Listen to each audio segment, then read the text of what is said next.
Walk into any appliance store and look at the brands: Whirlpool, GE, KitchenAid, Maytag, Frigidaire. It looks like competition, but the structure behind those brands is far simpler than it appears, because almost every kitchen appliance sold in America today is controlled by just 3 corporations. The illusion. The American appliance aisle is designed to communicate choice. Walk through any major retailer and you'll count 15, sometimes 20 different brand names. Each promises something different: reliability, innovation, value. But the names are the product, not the machines. In 1955, there were dozens of independent appliance manufacturers. By 1975, consolidation had begun. By 2016, it was complete. 3 corporations now account for the vast majority of appliances sold in North America, and they maintain the illusion through badge engineering. The 3 corporations. Whirlpool, founded 1911 in Benton Harbor, Michigan, absorbed Maytag, KitchenAid, Amana, Air. Maytag was acquired in 2006 for $1.7 billion. KitchenAid has been a Whirlpool subsidiary since 1986. From the outside, these brands compete. From inside Whirlpool's headquarters, they're a single segmentation system designed to capture every buyer at every price point. Electrolux. And then there is the 3rd corporation, and this is where the system becomes interesting. Haier, a Chinese multinational that bought GE appliances in 2016, a Chinese conglomerate, for $5.4 billion. GE Appliances, the brand Americans still associate with domestic reliability, is now a division of a company headquartered in China. Haier, that transaction closed with almost no public awareness. The brand name remained. The ownership didn't. How badge engineering works. Here's the mechanism. When a corporation owns multiple brands, it doesn't build each brand independently, it builds platforms.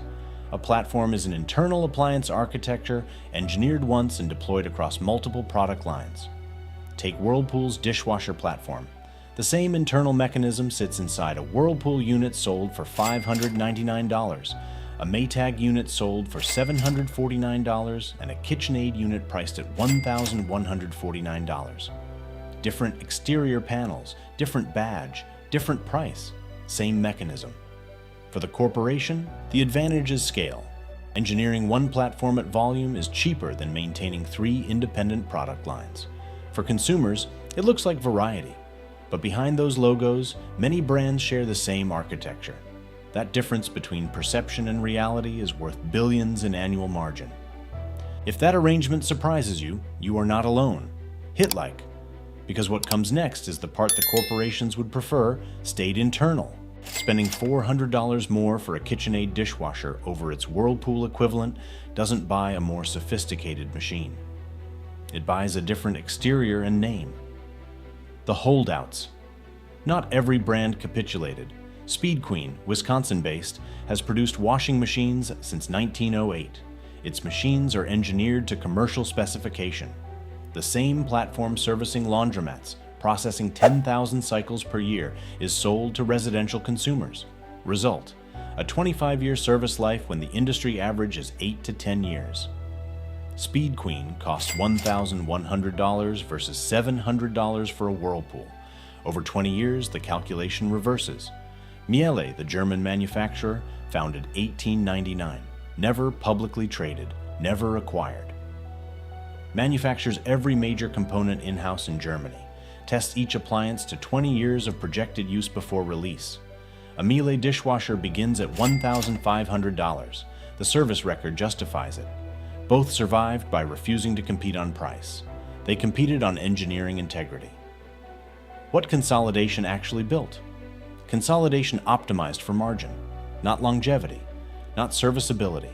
When Whirlpool acquired Maytag in 2006, Maytag carried a specific promise: built to last. After acquisition, the Maytag product line migrated onto Whirlpool's platforms. Manufacturing costs dropped. The brand promise remained in marketing. The machines changed. Between 2006 and 2016, consumer complaint volumes for Maytag increased substantially. Service call frequency rose for post-acquisition units. Then the CEO said the quiet part out loud. In April 2025, Whirlpool CEO Mark Bitzer explained how they managed rising costs. We doubled down on cost takeouts. We kind of really doubled down on our cost takeout efforts on the variable product costs. Cost takeouts. On variable product costs, reduce what goes into the machine, increase the price. The consumer pays more for less, and the consequences are now a matter of public record. In March 2026, a federal court granted preliminary approval to a nationwide class action settlement against Whirlpool. The lawsuit alleged that side-by-side refrigerators sold under the Whirlpool, Maytag, KitchenAid and Gen, Air specifically, manufactured between 2018 and 2021, contained defective wiring harnesses. Wires too brittle to withstand the repeated flexing of opening and closing a refrigerator door. The ice maker would fail. The water dispenser would stop. The control panel would go dark. Same defect. 4 different brand names. 1 internal platform. Whirlpool agreed to reimburse affected consumers up to 75% of repair costs depending on when the failure occurred. The settlement covers a 7-year window. The structural pattern is visible at scale. In 2010, the Association of Home Appliance Manufacturers reported that most major appliances lasted between 11 and 16 years. By 2019, that range had dropped to 9 to 14 years. Dishwashers fell from 12.6 years to 12. Front-load washers fell from 11.1 years to 9.1. Electric ranges dropped from 16 years to 11.6, a decline of 27% in under a decade. A former Whirlpool product engineer named Daniel Conrad put it this way: "Everybody talks about the Maytag washing machine that lasts 50 years. No one talks about the other 4.5 million that didn't last that long."